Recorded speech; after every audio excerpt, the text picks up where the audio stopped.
Good morning, students. Today we'll discuss new chapter, pressure at a point. इसमें देखो first form है the pressure at any point of a fluid at rest is same in all the directions. कि अगर fluid हमारा rest पे है और उस फ्लूइड के किसी भी पॉइंट पे अगर हम प्रेशर देखते हैं तो वो क्या होगा, हर डायरेक्शन में सेम होगा। हमें प्रूव करना है let P be any point in the fluid rest. P हमने कोई भी पॉइंट ले लिया फ्लूइड में जो रेस्ट पे है। In the fluid, consider small tetrahedron PABC, whose one of the vertex is at P and the edges PA, PB, PC are mutually perpendicular to each other. Fluid में हमने एक small tetrahedron consider किया है PABC, जिसका एक vertex जो है वो पॉइंट P पर है। एजेस देखो PA, PB, PC, these are mutually perpendicular edges to each other. जो ये टेट्राहेड्रन हमने कंसीडर किया है, this is made of a fluid. Let P1, P2, P3 and P4 denote the mean pressures on the faces PBC. देखो जो face है आपका, ये फेस PBC, इस फेस पे जो प्रेशर लग रहा है वो हमारा क्या है, P1. ठीक है। फेस जो हमारा PAC फेस पे जो प्रेशर लग रहा है वो हमारा क्या है, P2. और फेस PAB पे जो प्रेशर लगा हुआ है वो हमारा क्या है, P3. ठीक है। और जो फेस हमारा है ABC, जो फेस है उस पे जो प्रेशर है, ये पूरा फेस ABC, इस पे जो प्रेशर लगा हुआ है उसको हमने किससे डिनोट किया हुआ है, P4 से। वो मींस जो भी प्रेशर लग रहे हैं, जो आप देख रहे हो, जो भी हमने ये फेसेस कंसीडर किए उनके परपेंडिकुलर, आप देख रहे हो ना, इनवर्ड डायरेक्शन में परपेंडिकुलर लग रहे हैं। ऐसे ही जो आपका P4 आएगा वो इस फेस ABC के परपेंडिकुलर होगा। These pressures are perpendicular to the faces on which these act. Obviously, P1, P2, P3 act along PA, PB and PC respectively and P4 acts perpendicular to the plane ABC. Means अगर हम ये देखें कि जैसे हमारा PB, ये C, PBC, अगर ये हमारा YZ प्लेन में है तो इस पे जो परपेंडिकुलर है ये हमारा X डायरेक्शन में होगा। मीन्स जैसे ये आपकी X डायरेक्शन, ये PA, PC से आपकी ये सॉरी PB आपकी से Y डायरेक्शन और PC जो है वो आपकी Z डायरेक्शन है। हमने एज्यूम किया PA X डायरेक्शन है हमारी, PB हमारी Y डायरेक्शन एंड PC जो है वो हमारी Z डायरेक्शन है। तो जो हमारा ये प्लेन है, ये PBC, वो हमारा किस में हुआ, वो YZ प्लेन में हुआ। YZ प्लेन का मतलब perpendicular to X axis, means वो PA के परपेंडिकुलर, मींस PA डायरेक्शन में X axis which is perpendicular to PBC। जो उस पे प्रेशर्स फोर्सेस जो लगा रहा है, जो कौन से किसके कारण लग रहा है, जो इसके आउटसाइड जो फ्लूइड है, जो ये टेट्राहेड्रन बनी हुई है वो फ्लूइड में ही बनी हुई है। इसके बाहर जो फ्लूइड है उसके कारण जो इस पे प्रेशर लग रहा है, वो प्रेशर बाहर जो फ्लूइड है वो जो प्रेशर लगाएगा वो उसकी डायरेक्शन क्या रहेगी, इनवर्ड डायरेक्शन और perpendicular to the plane. Now the tetrahedron is under the influence of following forces. First, the thrust on the face PBC. PBC जो फेस है उस पर जो thrust लगेगा, thrust means force. प्रेशर जो फोर्स है वो आपका क्या होगा, प्रेशर आपका क्या होता है, फोर्स पर यूनिट एरिया। तो फोर्स क्या होगा, प्रेशर इनटू एरिया। तो प्रेशर PBC फेस पे प्रेशर कितना है, P1 into area of this face. इस फेस का एरिया क्या हो गया, एरिया ऑफ ट्रायंगल PBC। और किस डायरेक्शन में एक्ट कर रहा है, acting along the PA means perpendicular to PBC. Similarly, thrust on the face PCA. PCA पे जो thrust लग रहा है वो क्या लग रहा है, P2। जो है आपका प्रेशर P2 है तो थर्स्ट क्या होगा, P2 into area of this triangle PCA। और किस डायरेक्शन में एक्ट कर रहा है, PB डायरेक्शन में। ऐसे ही thrust on the face PAB क्या होगा, P3 into area of this triangle PAB acting in the direction PC। Next thrust on the face ABC। ABC पे जो थर्स्ट है वो क्या है आपका, P4 into area of triangle ABC और किस डायरेक्शन में, perpendicular to the plane ABC के परपेंडिकुलर। लास्ट जो है, this external force equal to the weight of the tetrahedron. ये तो पे क्या क्या थर्स्ट अप्लाई हुआ है वो, और लास्ट क्या, जो एक्सटर्नल फोर्स जो हमने लगाया है, एक्सटर्नल फोर्स वो किसके इक्वल होगा, इस टेट्राहेड्रन के वेट के equal, wait of the tetrahedron. Now weight of the tetrahedron, now this is equal to 1/3 area of triangle PBC into PA. PBC ये देखो PBC आप कोई भी कंसिडर कर सकते हो, और साथ में मीन्स हमने वॉल्यूम लेना है, वॉल्यूम के लिए एरिया इंटू ये एच PA उसके परपेंडिकुलर लेना है। ऐसे ही तो निकालते हो, फॉर्मूला यही होता है ना, कि मीन्स बेस जो ट्रायंगल बनती है, कोई भी बेस ट्रायंगल आप ले सकते हो इसमें, उसका area 1/3 into area of that base triangle और साथ में परपेंडिकुलर एल्टीट्यूड, यही है formula 1/3 into area of triangle PVC into PA into rho into g. ठीक है, ये क्या हो गया, वॉल्यूम हो गया, ये रो मींस मास पर यूनिट वॉल्यूम, वॉल्यूम से वॉल्यूम कैंसिल हो जाएगा तो क्या बचेगा m इंटू जी, और m इंटू क्या बचा आपका वेट, और वेट क्या है एक तरह का force means external force, where rho is the density of the fluid and g is the acceleration due to gravity. As the fluid is at rest, the tetrahedron is in equilibrium under the forces mentioned above. Hence, the sum of the resolved parts of the forces in any direction is equal to 0. Sum resolved parts of force किसी भी direction में अगर हम लेंगे तो resolve parts का सम क्या होगा 0, क्योंकि हमारा जो टेट्राहेड्रन है वो इक्विलिब्रियम में है। नाउ रिजोल्विंग अलोंग पीए, पीए डायरेक्शन में हमने उसको क्या किया है, रिजोल्व किया है। देखो क्या आएगा, अगर आप इसको पीए डायरेक्शन में मींस जो सम है आपका फोर्सेस का उसको हमने रिजोल्व किया है पीए डायरेक्शन में, देखो वो क्या बनेगा, P1 into area of triangle PBC, ये आपका पीए डायरेक्शन में ही है। सेकंड आपका P2 into area of triangle PCA, जो आपका थर्ड था फेस PCA पर, वो किस डायरेक्शन में था, PB डायरेक्शन में था, तो उसका कंपोनेंट पीए डायरेक्शन में विद 90 एंगल के साथ, क्योंकि PA PB and PC these are mutually perpendicular axis, तो क्या आएगा cos 90 मींस कंपोनेंट 0 ही हो जाएगा। ऐसे ही थर्ड P3 मींस जो आपका थर्ड था फेस AB PAB पर, तो क्या आएगा वो P3 into area of triangle PAB into cos 90। उसके बाद नेक्स्ट जो था आपका thrust on the face ABC, वो क्या था P4 into area of triangle ABC, और साथ में क्या है वो आपका माइनस कोस थीटा, एक्चुअली में ये क्या बना हुआ है आपका कोस 180 प्लस थीटा, क्योंकि जो आपका PA जो हम कंसिडर कर रहे हैं PA, this is the inward normal, actually ये जो हमारा PA जो है ये PA PB PC, ठीक है, और एक्चुअल जो हमारे इनकी जो डायरेक्शंस होती है इन सब की, वो हमारी जो नॉर्मल की हम डायरेक्शन लेते हैं वो आउटवर्ड डायरेक्शन लेते हैं, आउटवर्ड नॉर्मल हमें कंसीडर करना होता है। तो और जो ये अब सारी डायरेक्शंस इसमें यूज हो रही है वो इनवर्ड डायरेक्शंस यूज हो रही है, जो हम ये डायरेक्शंस दिखा रखी है ना इसमें, जैसे फेस PBC पर जो डायरेक्शन पे जो P1 जो आपका प्रेशर या फोर्स लग रहा है वो डायरेक्शन सारी इनवर्ड है, और लेकिन एक्चुअल में जो डायरेक्शंस होती है वो आउटवर्ड डायरेक्शन है।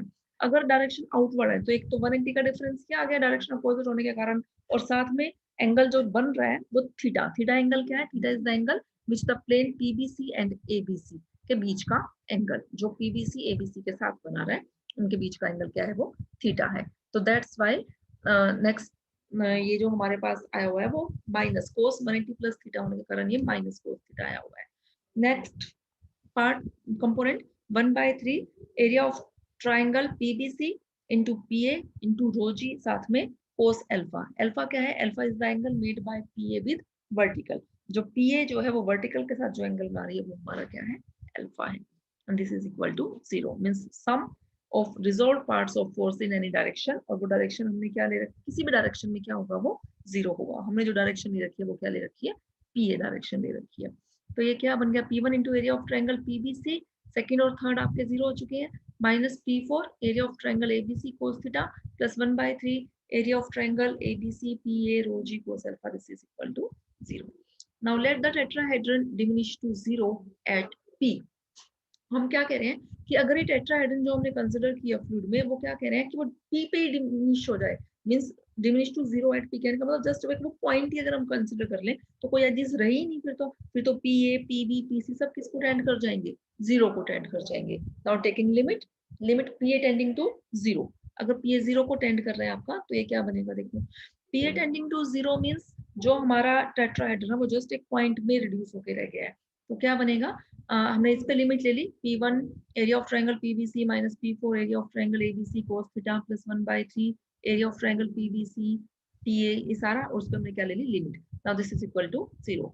जब हम लिमिट लेंगे तो हमारे पास देखो PA क्या हो जाएगा 0, ये वाली टर्म तो खत्म हो गई, तो सिर्फ क्या बचा P1 area of triangle PBC minus P4 area of triangle ABC cos theta, this is equal to 0, ये बचा। और अगर PA 0 को टेंड कर रहे हैं तो जो ये हमारा cos थीटा था, थीटा एंगल क्या था, theta is the angle between, किसके बीच का एंगल था, प्लेन्स पीबीसी और प्लेन एबीसी के बीच का एंगल था। तब उस केस में देखो यहाँ हम क्या कह रहे हैं कि एरिया ऑफ ट्राइंगल पीबीसी ये किसके इक्वल है, this is equal to projection of ABC on PBC, है ना। मींस जो ये एबीसी कोस थीटा हमने लिखा हुआ है, ये area of triangle ABC into cos theta, अगर हम यहाँ से प्रोजेक्शन डालें तो वो किसके इक्वल है, एरिया ऑफ ट्राइंगल पीबीसी के इक्वल है। तो जैसे इसकी हमने यहाँ वैल्यू रखी हुई है, तो ये तो आपका कॉमन लेके कैंसिल हो जाएगा, area of triangle PBC because this is non zero, तो किसके इक्वल आएगा आपके पास, क्या आएगा, P1 is equal to P4 आएगा।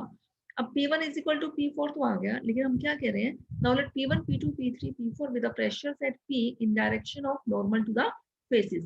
When tetrahedron diminish to P, then P1 tends to P1, क्योंकि जो P1 capital P1, P2, P3, P4 है, वो तो जो भी हमारा ये चल रहे हैं, ये तो हम क्या कह रहे हैं, प्रेशर्स है किस पे, उन फेसिस पे। लेकिन अगर हम कह रहे हैं कि जो हमारा टेट्राहेड्रन है वो पॉइंट पी में पर ही रिड्यूस हो गया है, तो पॉइंट पी पर जो प्रेशर्स हैं उनको हमने अब किससे डिनोट कर दिया, small p1, small p2, small p3 और स्मॉल p4 से रिड्यूस कर दिया हमने।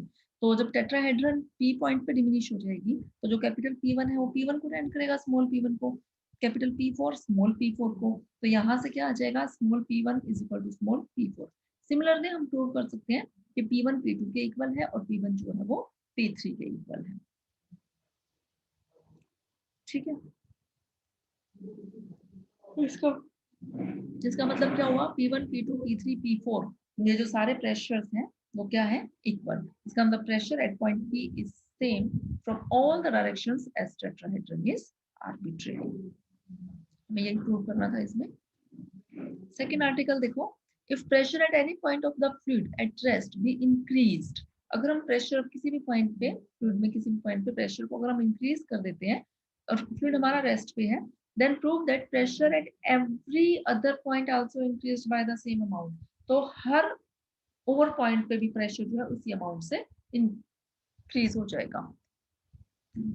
देखो proof, let A and B be any two points in the fluid, fluid पे हमने कोई दो पॉइंट्स ले लिए, ए और बी। हम दो केसेस डिस्कस कर रहे हैं, when the line A B lies wholly in the liquid, अगर लाइन ए बी जो है वो पूरी आपकी लिक्विड के अंदर लाई कर रही है, और दूसरा केस हम लेंगे when the line A B does not lie wholly in the liquid. देखो क्या कह रहे हैं, now consider small right circular cylinder of cross section alpha. एक राइट सर्कुलर सिलेंडर हमने ये कंसीडर किया हुआ है, दिखाई दे रहा होगा आपको, क्रॉस सेक्शन जो है इसका क्या है, alpha. First A B makes an angle theta with the vertical, हमने क्या एज्यूम किया कि जो ये ए बी है वो वर्टिकल के साथ कितना एंगल, मींस ये ए बी की डायरेक्शन, वर्टिकल ये आपका मींस डाउनवर्ड डायरेक्शन में लिया हुआ है, उसके साथ ये एंगल कितना दिखाया हुआ है, theta. Let P1 and P2 denote the pressure at A and B respectively. Point A पर pressure P1, B पर pressure P2. Since cylinder considered is small, क्योंकि जो हमने cylinder consider किया है वो small है, the pressure P1 and P2 are supposed to be uniform. Cylinder of fluid is in equilibrium under the forces. Fluid आपका rest पर है, तो cylinder जो हमने consider किया है fluid में, वो आपका equilibrium में है under the following forces. देखो first क्या लिया हमने, फर्स्ट है thrust P1 alpha at the end A along AB, P1 alpha point and A इस पे जो हमारा थर्स्ट लगेगा, डायरेक्शन क्या है इसकी, इनवर्ड, क्योंकि वो किसके कारण लगेगा, जो आउटवर्ड जो वो हमारा फ्लूइड है वो जो इस पे प्रेशर लगाएगा वो क्या लगाएगा, P1, ठीक है। और थर्स्ट कितना हो गया, P1 इंटू अल्फा, किस एंड पर, A पर, और डायरेक्शन किस डायरेक्शन में, इनवर्ड है क्योंकि AB के अलोंग, ठीक है। ऐसे second thrust P2 alpha at the end B along BA, जो B पॉइंट है, B पॉइंट पे जो थर्स्ट लग रहा है वो P2 इंटू अल्फा, और किस डायरेक्शन में, इनवर्ड डायरेक्शन में, तो along BA। Next weight W of the cylinder acting vertically downward, जो हमने सिलेंडर कंसीडर किया हुआ है इसका वेट W वो कहाँ एक्ट करेगा, vertically downward. Pressure on the curved surface of the cylinder, जो सिलेंडर का कर्व्ड सरफेस है उस पे जो हमारा प्रेशर लगता है वो हमेशा क्या होता है, this everywhere it is always right angle to the AB। इस पे जो लगेगा कर्व्ड सरफेस पे जो प्रेशर लगेगा वो इस AB के क्या होगा, परपेंडिकुलर, डायरेक्शन आपको शो करके दिखा रखी है, ठीक है। अब हमने रिजोल्व करना है कंपोनेंट्स को किसी एक डायरेक्शन में, हमने किसके अलोंग रिजोल्व किया, AB के अलोंग रिजोल्व किया, तो sum of the resolve forces along any direction, कुछ भी आप लो तो वो क्या है, zero, because system is in equilibrium. तो AB के अलोंग पहला फोर्स तो क्या था आपका, P1 अल्फा, ठीक है, ए बी के ये अलोंग था, सेकंड क्या है P2 alpha, but this is along B A, तो विद नेगेटिव साइन आ जाएगा minus P2 alpha. Wait W जो है इट एक्टिंग वर्टिकली डाउनवर्ड, और ये AB के साथ एंगल कितना बना रहा था, थीटा, तो कितना आ गया W cos थीटा। फोर्थ जो कर्व्ड सरफेस पे प्रेशर लग रहा है वो तो AB के परपेंडिकुलर डायरेक्शन में लग रहा है, तो ये तो cos 90 के साथ आएगा, मींस ये कंपोनेंट तो क्या हो गया, जीरो, और सम जो है वो भी क्या हो गया, zero. Now suppose the pressure at A, हमने क्या एज्यूम किया कि प्रेशर जो है ए पॉइंट पे उसको हमने इंक्रीज कर दिया बाय कैपिटल P1 से, and consequently suppose the increase in pressure at B by P2, और क्या मान लिया कि जो बी में जो इंक्रीज हुआ प्रेशर में वो कितना हुआ, P2 हुआ। हमें दिखाना क्या है इसमें कि ये दोनों प्रेशर P1 और P2 जो है वो इक्वल है। फिर से हमने क्या किया, रिजोल्व किया अलोंग ए बी, लेकिन कब रिजोल्व करना है, अब प्रेशर को इंक्रीज करने के बाद। अब पॉइंट ए पे जो प्रेशर था P1 उसको हमने कैपिटल P1 से इंक्रीज किया, तो P1 plus capital P1 into alpha. जो P2 जो था बी पॉइंट पे वो इंक्रीज हुआ कैपिटल P2 से, तो ये हो गया माइनस साइन तो है ही, P2 plus capital P2 alpha, और W cos थीटा जो वेट है वो उसका एज इट इज है। Now this is equal to zero. फिर क्या किया, सब्ट्रैक्ट किया इक्वेशन 1 को फ्रॉम 2 से। जब हम सब्ट्रैक्ट करेंगे तो W cos थीटा वाले टर्म्स कैंसिल ही हो रही है, यहाँ से क्या बचेगा, कैपिटल P1 अल्फा, और यहाँ से क्या बचेगा, capital P2 alpha with negative sign. तो आ गया P1 is equal to P2, because alpha तो area of cross section not equal to zero, तो यहाँ से P1 P2 के इक्वल है, तो इसका मतलब increase of pressure at A is equal to increase of pressure at B. ठीक, सेकंड केस देखो। Second case, when the line A B does not lie fully in the fluid, कि जो line A B है वो पूरी fluid के अंदर लाई अगर आपकी नहीं कर रही है, उस केस में लेट, उस केस में देखो क्या किया हमने, let C and D be the points in the fluid such that line A C C D D B are wholly in the fluid. हम क्या कह रहे हैं कि अगर हम ये लाइन ए बी को यहाँ से अगर आप ज्वाइन करो, देखो यहाँ से अगर आप ये ज्वाइन करते हो लाइन ए बी को, स्ट्रेट लाइन को, तो आप देख लो वो आपकी फ्लूइड के अंदर नहीं है, क्योंकि उसका कुछ पोर्शन जो है वो फ्लूइड के बाहर भी आएगा। ये हमने फ्लूइड जो है वो ऐसे दिखा रखा है, ये जो आपको जो ये शेप दिखा रखी है, मान लो फ्लूइड इस शेप में है, यहाँ इस तरह के कंटेनर में है किसी में, तो जो अगर आप ए बी जो हमने पॉइंट्स लिए अगर आप इनको ज्वाइन करो, ए बी को डायरेक्ट ज्वाइन करते हो, तो आप देखो कि ए और बी को ज्वाइन करती हुई लाइन कुछ पोर्शन जो है वो आउटसाइड द फ्लूइड भी है। तो हमने यही कह रहे हैं कि अगर लाइन ए बी जो है वो पूरी फ्लूइड के अंदर लाइन नहीं कर रही है, तो हमने क्या करना है, हमने कुछ और पॉइंट्स लेने हैं फ्लूइड के अंदर, कि अगर हम उन पॉइंट्स को फिर स्ट्रेट लाइन से ज्वाइन करें तो वो हमारा फ्लूइड के अंदर ही हो। तो इसके लिए हमने क्या किया, दो पॉइंट्स ले लिए सी और डी, फिर ज्वाइन किया ए सी को, सी डी को और डी बी को। तो अब हम देख रहे हैं कि ये जो तीनों लाइंस हैं ए सी सी डी और डी बी, ये हमारी टोटली जो है फ्लूइड के अंदर लाई कर रही है। अब जो हम अपना रिजल्ट है वो इन तीनों लाइंस के लिए लगाएंगे, ए सी के लिए लगाएंगे एक बार सी डी के लिए, एक बार डी बी के लिए। तो हमने क्या बताया था अभी, जो हमने ऊपर पार्ट किया, हमने क्या दिखाया उसमें कि जो इंक्रीज इन प्रेशर है वो हर पॉइंट पे सेम रहेगा, अगर लाइन जो है वो हमारी फुली फ्लूइड के अंदर लाई कर रही है। तो अब यहाँ जो लाइन ए सी है उसके लिए रिजल्ट होल्ड कर रहा है कि वो फुली जो है हमारी फ्लूइड के अंदर लाई कर रही है, तो इसका मतलब increase in pressure at A is equal to increase in pressure at C. Similarly सीधी लाइन के लिए increase in pressure at C is equal to increase in pressure at D. Similarly for line D B, increase in pressure at D is equal to increase in pressure at B. तो यहाँ से transitivity आप बोल सकते हो, तो यहाँ से क्या आ गया, increase in pressure at A is equal to increase in pressure at B. Now from both cases we conclude that, हमने क्या कंक्लूड किया कि लाइन ए बी जो है खुद ही फ्लूइड के अंदर लाई कर रही हो या नहीं कर रही हो, हर केस में जो हमारा प्रेशर है अगर हम उसको एक पॉइंट पे इंक्रीज करेंगे तो हर पॉइंट पे इक्वली इंक्रीज होगा, means increase in pressure at A is transmitted to increase in pressure at B. This law is also known as law of transmissibility of fluid pressure, and this is also known as Pascal's law. Okay students, बाकी हम next lecture में